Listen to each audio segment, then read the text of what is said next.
मैं दिनेश श्रीवास्तव, आप देख रहे हैं आपका अपना एडी लाइफ।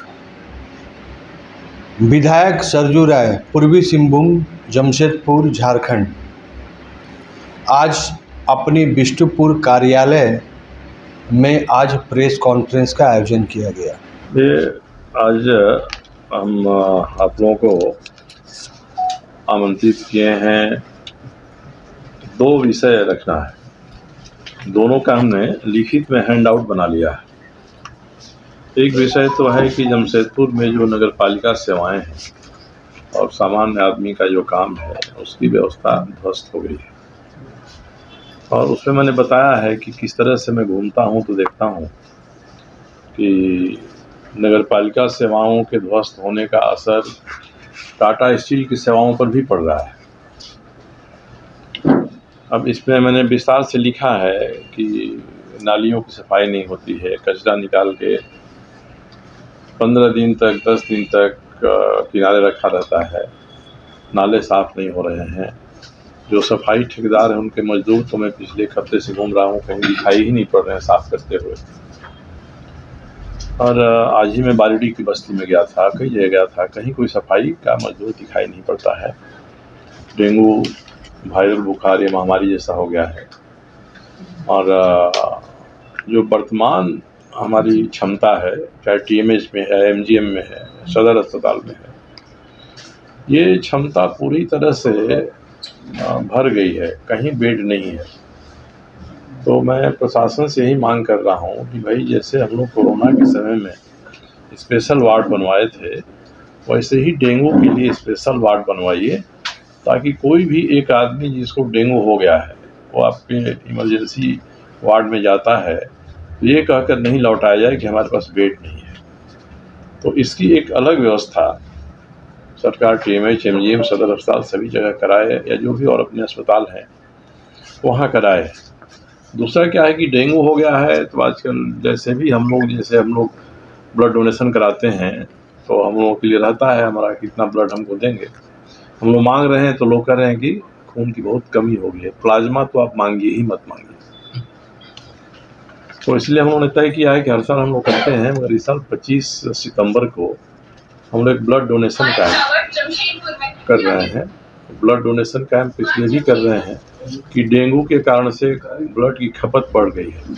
तो ऐसे समय में लोगों को ब्लड देने के लिए स्वेच्छा से सामने आना चाहिए, और हम लोग का यह ब्लड डोनेशन कैंप मदद करेगा इस अभियान में। और इसके अलावे पेयजल आपूर्ति की व्यवस्था मोहर्दा में हो, चाहे टाटा स्टील के लीज क्षेत्र में हो, सबके प्रति लोगों का विश्वास हो गया है। अब विश्वास हो गया है कि पानी जो मिल रहा है कितना शुद्ध है। मैंने टाटा स्टील के सामने ये प्रस्ताव रखा है, और सरकार को डीसी को यहाँ भी मैं कल गया था तो उनको बताया था मैंने कि हम स्वर्णरेखा नदी से उद्योग के लिए, सफाई के लिए, बागवानी के लिए, गाड़ी धोने के लिए पानी खींचें, और पीने का जो पानी है उसको हम सीधे चांडिल डैम से लें। और 2 पॉइंट मैंने बताया है।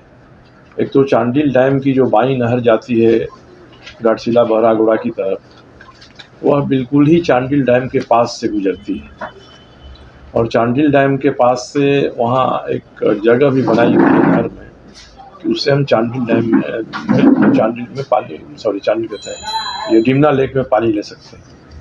चांडिल डैम का पानी नहर से जाएगा घाटशिला बहरागोड़ा, उस नहर में एक जगह बनाया हुआ है कि जहाँ से हम पानी डिमना लेक में डाल सकते हैं, और डिमना लेक से हम उस पानी को पीने के लिए, पहले से ही भी आपका पाइप मांगो होकर बना हुआ है, उसे पूरे शहर के लिए हम इस्तेमाल कर सकते हैं।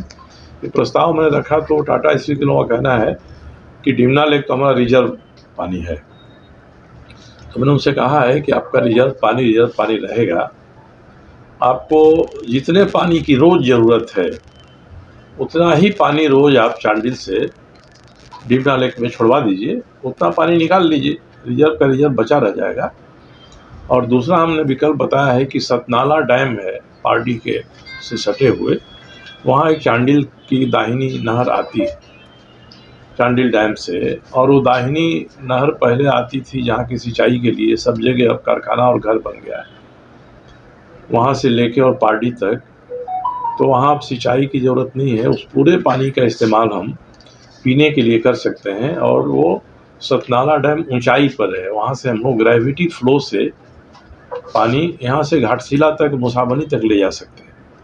ये मैंने बताया है। और इसका मुख्य कारण ये है कि नदी का पानी इतना गंदा हो गया है, आपको सफाई में भी खर्च करना पड़ रहा है, उसके बाद भी लोगों को भरोसा नहीं हो पा रहा है कि पानी हमारा साफ़ है कि नहीं है। तो ये बेहतर होगा कि हम चांडिल डैम का ही पानी लें, डिमना लेक से लें या सतनाला डैम से लें। ये एक प्रस्ताव मैंने उनको इसके लिए रखा है। और ये भी हमने इसमें लिखा है, खेल के मैदान हमारे यहाँ घटते जा रहे हैं, सारे मैदानों में पार्क बनते जा रहा है।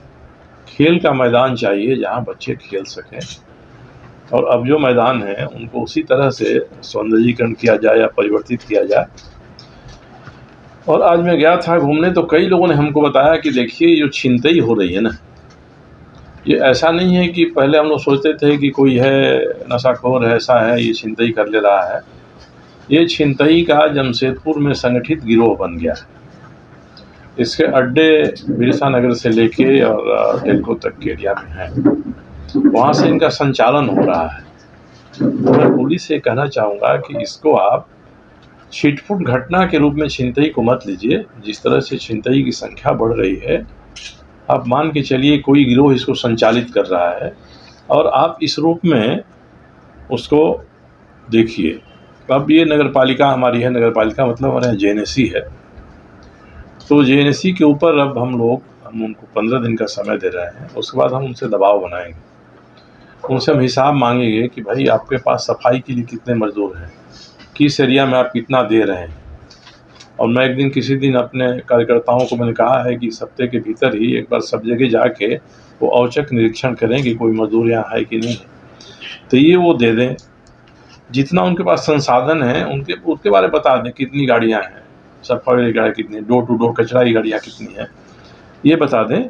और जमशेदपुर शहर को ठीक से व्यवस्थित रूप से सब साफ करने के लिए कितना संसाधन चाहिए, आपके पास नहीं है, राज्य सरकार से आपने मांगा है कि नहीं मांगा है, कितना आपके जो गाड़ियां हैं कूड़ा कबाड़ में पड़ी हुई हैं, उनको आप चला सकते हैं कि नहीं चला सकते हैं।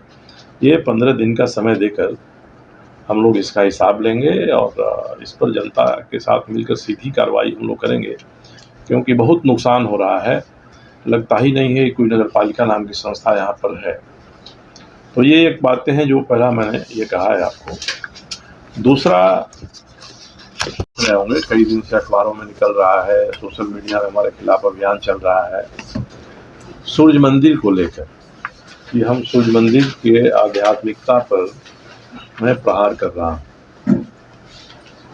मैंने कल भी एक बयान जारी किया था। उसके अलावे मैंने तय किया है कि अब इस तरह की जो बातें हो रही हैं, अफवाहें फैलाई जा रही हैं, तो इसके लिए आज से मैं एक अभियान आरंभ कर रहा हूँ। ये संवाददाता सम्मेलन आज का उस अभियान का एक हिस्सा है। ये लोग हमारे खिलाफ आज मशाल जुलूस निकालने वाले हैं। अब लोग मशाल जुलूस से कितना जुड़ते हैं, आप सब लोग उसको देख लीजिएगा। ये 4 सितंबर को मेरे खिलाफ में DC के यहाँ प्रदर्शन करने वाले हैं। मैं कल उपायुक्त से मिला था। मैंने कहा कि मेरी एक गुजारिश है कि उनका जो प्रदर्शन आपके यहाँ 4 तारीख को आएगा, आप ड्रोन कैमरा से उसकी फ़ोटोग्राफी करा लीजिए, ताकि संख्या का सही अनुमान हो जाए कि कितने लोग आए हैं उस प्रदर्शन में। और 15-20 दिन के बाद मैं आपको गारंटी देता हूं कि मैं उससे दोगुनी से अधिक संख्या लेकर आपके कार्यालय के सामने आऊँगा। ये मैंने कल उनको बताया है, क्योंकि कोई इसलिए प्रदर्शन करता है, जुलूस निकालता है कि हम दबाव बनाएंगे प्रशासन पर, तो प्रशासन भी दबाव में आएगा। तो बेहतर है कि मैंने भी उनको बता दिया है, आप संख्या 4 सितंबर को गिन लीजिए ड्रोन से, और उसके डबल से ज़्यादा ही हम लोग 10 दिन 15 दिन के बाद लेकर आपके सामने आएंगे। इसी मुद्दे पर आएंगे जिस मुद्दे पर ये लोग आ रहे हैं। तो इसलिए अभियान मेरा आज जो शुरू हो रहा है, उसमें हम लोग लगातार अब शुरू करेंगे। ये मंडलों में, थाना क्षेत्र में प्रदर्शन कर रहे हैं, मशाल जुलूस निकाल रहे हैं। हमने तय किया है कि हम पैम्पलेट बनाएंगे, और जमशेदपुर के पूर्वी है कि पश्चिमी है कि जुगसलाई है कि मानगो है, सबके घर घर में हम लोग 2 पेज का पैम्पलेट बनाकर वस्तु स्थिति क्या है, असलियत क्या है, और ये अफवाह क्या फैला रहे हैं, इसको हम लोग घर घर तक पहुंचाएंगे, भले इसको पहुंचाने में महीना भर का समय हमको क्यों नहीं लगे। उसके अलावा आज से मैंने कार्यक्रम बनाया है कि हम लोग विभिन्न जिलों में मैं जाऊंगा इसको लेकर, और मैं यह कहूँगा कि भाई भारतीय जनता पार्टी के कार्यकर्ताओं के लिए, नेताओं के लिए हम एक खुला पत्र निकालेंगे। उसी पत्र को घर घर में जनता के पास बांटेंगे कि भारतीय जनता पार्टी के जो कार्यकर्ता हैं, जो नेता हैं, इस पर गौर करें। उनके राष्ट्रीय उपाध्यक्ष हैं यहाँ पर, और उनके राष्ट्रीय उपाध्यक्ष ही इसके किंगपिन हैं। वो सारी चाबुक वहीं से चलती है, रिंग मास्टर जिसको कहा जाए। तो जो रिंग मास्टर हैं आपके पार्टी के उपाध्यक्ष हैं, राष्ट्रीय उपाध्यक्ष हैं, तो उनके कारनामे क्या हैं। उन्होंने 2005 से, तो मेरे पास आंकड़े आए हैं, मैं 2005 से 95 के बीच का भी आऊँगा, और वो ज़्यादा महत्वपूर्ण नहीं है। सूर्य मंदिर परिसर में 2005 से विधायक निधि से, सांसद निधि से, पर्यटन विभाग की निधि से कौन कौन काम हुए हैं, मैंने उसकी सॉफ्ट कॉपी आज आपको इस हैंड आउट के साथ डाल दिया है। ये वे काम हैं जो केवल जिला परिषद ने किया है। अब एजेंसी के रूप में कुछ काम मुझे जानकारी मिली है कि विशेष प्रमंडल ने भी किया है, मैं खुजवाऊँगा उनको भी। अब इनको आप देखेंगे तो आप इनका विश्लेषण खुद ही करेंगे कि किस किस तरह के काम इसमें दिखाए गए हैं, और मैं जो काम कराने जा रहा हूँ उसमें से कौन ऐसा काम है जो इस सूची में नहीं है और जो पहले उसी स्थान पर नहीं हो पाया है। तो और कई तो मैंने देखा, मेरी समझ में नहीं आ रहा है, या तो मैं पूछूं जिला परिषद से, या जो जानकार हैं आपके पास इसलिए दिया हूं मैं कि कुछ काम इसमें हैं वो कहाँ हुए हैं। जैसे जो दिया है हमने दूसरे नंबर पर है 2007-08 में सिद्धगोड़ा स्थित सूर्य मंदिर परिषद के पास सुलभ शौचालय का निर्माण, ये 2,27,000 में 2007-08 में हुआ। उसके बाद चौथे नंबर पर सूर्य मंदिर का सौंदर्यीकरण कार्य। वैसे भी विधायक निधि से आप मंदिर का काम नहीं करा सकते हैं, ये मनाही है, फिर भी आपने कराया है तो आप बताएंगे आपने सौंदर्यीकरण का क्या काम करा है। उसके बाद आगे जाएंगे छठे नंबर पर सूर्य मंदिर के बगल में विवाह मंडप का निर्माण। सूर्य मंदिर के पास अगर कोई विवाह मंडप समीप नज़दीक में बना है तो कोई होगा, सब जानते होंगे, मैं तो नया हूँ उस क्षेत्र के लिए। अब उसके बाद 7वें नंबर पर है सूर्य मंदिर सिद्धगोड़ा के बगल में 3 कमरों का बरामदा के साथ सांस्कृतिक भवन का निर्माण। सूर्य मंदिर के बगल में है। अब बगल में क्या कहा जाता है उसकी परिभाषा मुझे नहीं लगता है किसी को बताने की ज़रूरत है, तो ये कहीं होगा वहाँ 3 कमरे का बरामदा के साथ एक सांस्कृतिक भवन बना है। उसके बाद कोई रेस्ट हाउस है वहाँ, उसके बगल में क्लब हाउस का निर्माण हुआ है। सिद्धगोड़ा सूर्य मंदिर के बगल में फिर एक सांस्कृतिक भवन का निर्माण और कॉमन शौचालय का जीर्णोद्धार, ये 9वें नंबर पर है आपकी सूची में। 11वें नंबर पर है विवाह मंडप सिद्धगोड़ा के प्रांगण में 2 कमरा, कोई विवाह मंडप है वहाँ, 2 कमरा, किचन, स्टोर, चबूतरा। फिर सूर्य मंदिर के बगल में फिर एक और विवाह मंडप का निर्माण, ये एक ही साल में, ये दोनों 2011-12 में ये 2 विवाह मंडप बनाए गए हैं। और फिर विवाह मंडल का सौंदर्य 11-12 में ही बना भी है और 11-12 में ही उसका सौंदर्यीकरण भी हुआ है, दोनों ही हुआ है। ये सब आपके सूची में 11-12 नंबर पर हैं।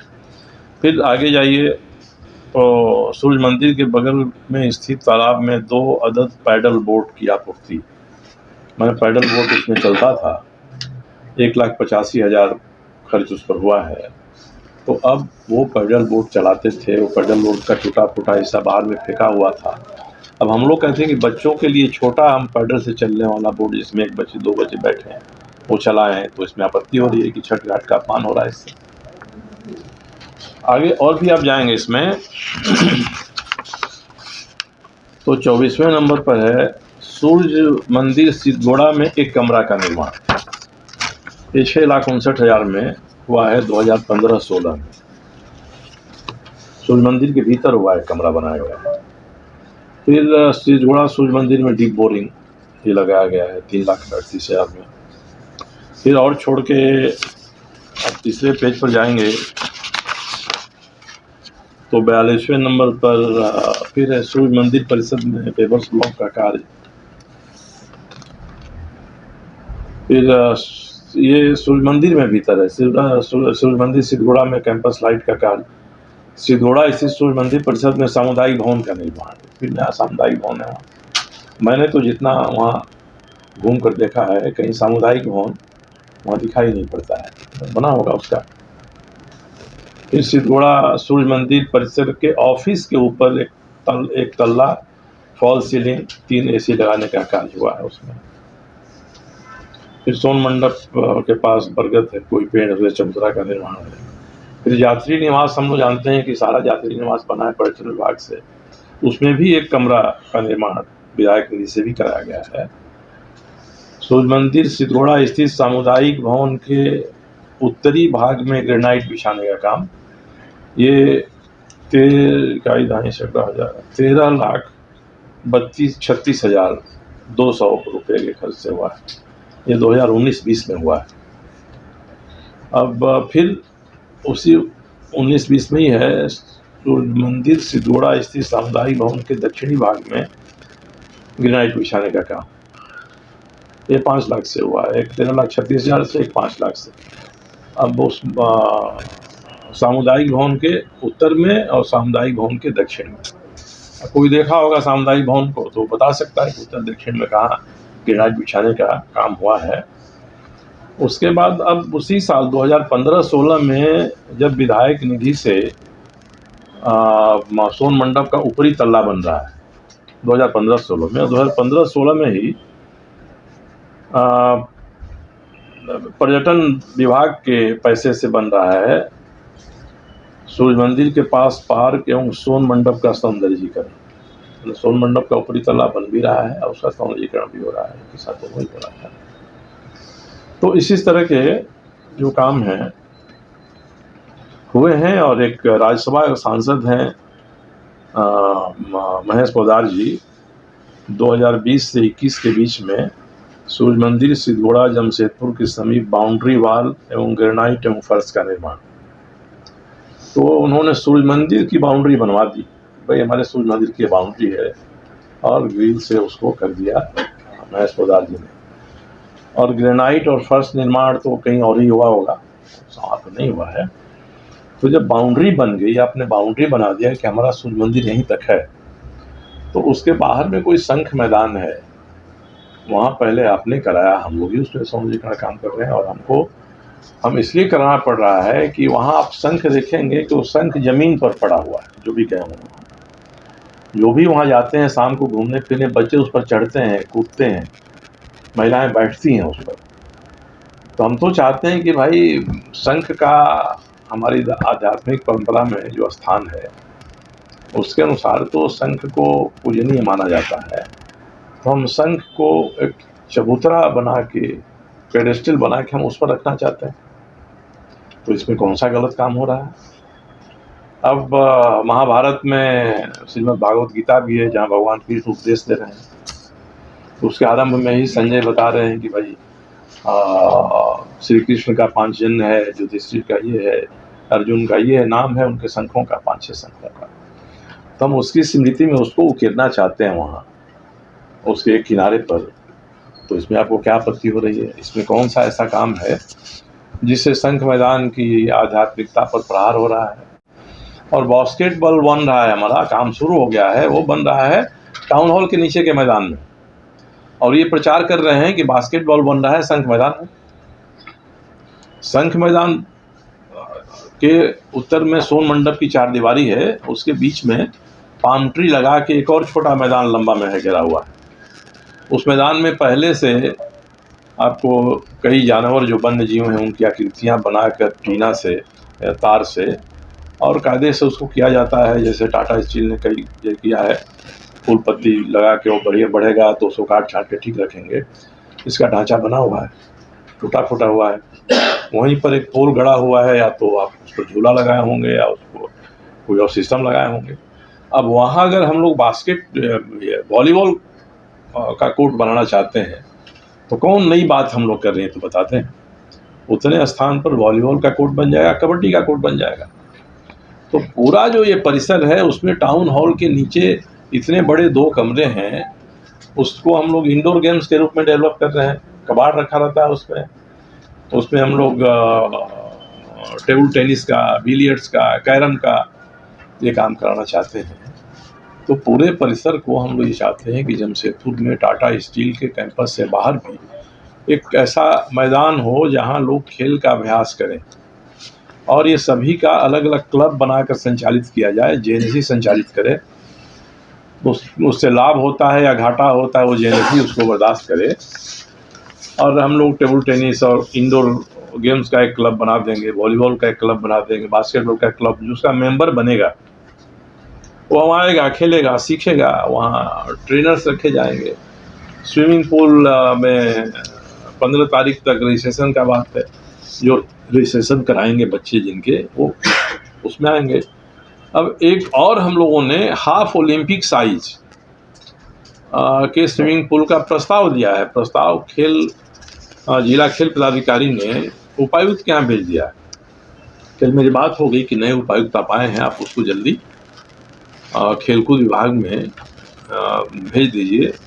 तो 6 महीने में एक नया स्विमिंग पूल जहाँ बच्चों का बना है, उसी के किनारे पर हाफ साइज ओलंपिक का एक बन जाएगा। और जो 2 तालाब बने हैं, अगर उसमें कोई तैयार हो तो एक तालाब को तो हम लोग full size Olympic swimming pool के तरह बना सकते हैं। छठ 2 दिन होता है, बाकी दिन उस तालाब में कौन कौन जानवर घूमते हैं, क्या होता है, तब उस तालाब की आध्यात्मिकता छठ की प्रभावित नहीं होती है। अगर उसमें हम बोट डाल देते हैं तो साहब आप के छठ की आध्यात्मिकता पर उसका असर पड़ रहा है।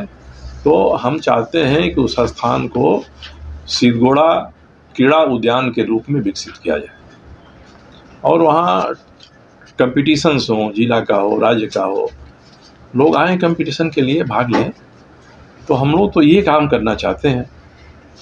अब इसमें खतरा केवल इतना ही है कि अभी तक इस पर भाजपा के राष्ट्रीय उपाध्यक्ष का, उनके परिवार का, उनके लघुओं भगुओं का कब्जा रहा है। ये लोग 5 रुपया का टिकट काटते थे शंख उद्यान में जाने के लिए, 5 रुपया का टिकट काटते थे चिल्ड्रन पार्क में जाने के लिए।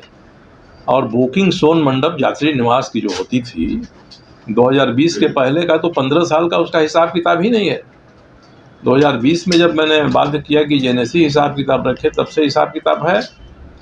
एक अकाउंट का मुझे पता चला है, कल जिक्र किया था, इसलिए आज मैंने हैंडआउट पे नहीं दिया है, कि बैंक ऑफ बड़ौदा के भुइयाडी ब्रांच में सोन मंडप समिति के नाम से एक अकाउंट खुला था, और उसमें कितने पैसे गए या इसका हिसाब तो नहीं है। मगर जब मैंने पूछा जेएनसी से, और जेएनसी ने जो उनके विधायक प्रतिनिधि थे पवन अग्रवाल, कमलेश सिंह, मैंने पूछा कि भाई इन लोगों ने तो रखा है अकाउंट खोल के। तो जेएनसी ने इनको नोटिस दिया है, और नोटिस देने के बाद 2 ड्राफ्ट, बैंक ड्राफ्ट से इन्होंने 9 लाख रुपया लौटाया है उसमें से।